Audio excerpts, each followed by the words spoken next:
बिस्मिल्लाहिर्रहमानिर्रहीम। आज का उन्वान है ख्वाहिश और तलब। ये दोनों चीज़ें, दोनों जुज़ हमारी ज़िंदगी में सांस के साथ चल रहे हैं। जैसे जैसे हम आगे बढ़ रहे हैं, ख्वाहिशें बढ़ रही हैं, तलब बढ़ रही है। लेकिन आज मैं इन दोनों में आपको फ़र्क समझाना चाहता हूँ। ख्वाहिश वो होती है जिसे पूरी कर ली जाए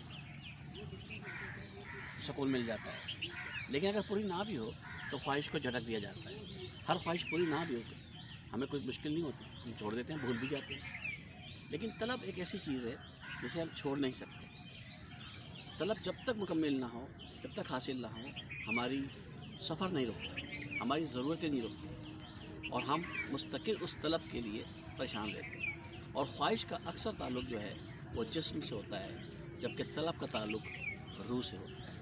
हज़ारों ख्वाहिशें ऐसी कि हर ख्वाहिश पे दम निकले, बहुत निकले मेरे अरमान, लेकिन फिर भी कम निकले। जिस्म ख्वाहिश पूरी कर लेता है, सुकून में आ जाता है क्योंकि उसका नफ्स खुश हो जाता है। लेकिन तलब का ताल्लुक़ रूह से है।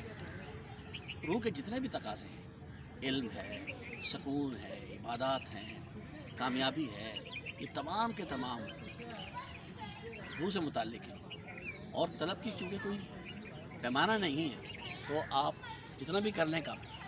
लिहाजा मैं इतना कहूँगा कि तलब के लिए अल्लाह ने बल्कि कुरान हकीम में भी इल्म पर फ़र्ज़ किया कि तलब करो, इसलिए तालिब इल्म का लफ्ज़ इस्तेमाल हुआ, तुलबा का लफ्ज़ इस्तेमाल हुआ, जो इल्म की तलब करते हैं, जो कभी ख़त्म नहीं होती। आदमी जितना भी इल्म हासिल कर ले वो आगे चलता है, मज़ीद उसकी डिमांड बढ़ती चली जाती है। तो मेरी तलब भी तेरे करम का सदका है, मेरी तलब भी तेरे करम का सदका है कि ये कदम उठते नहीं हैं, उठाए जाते हैं।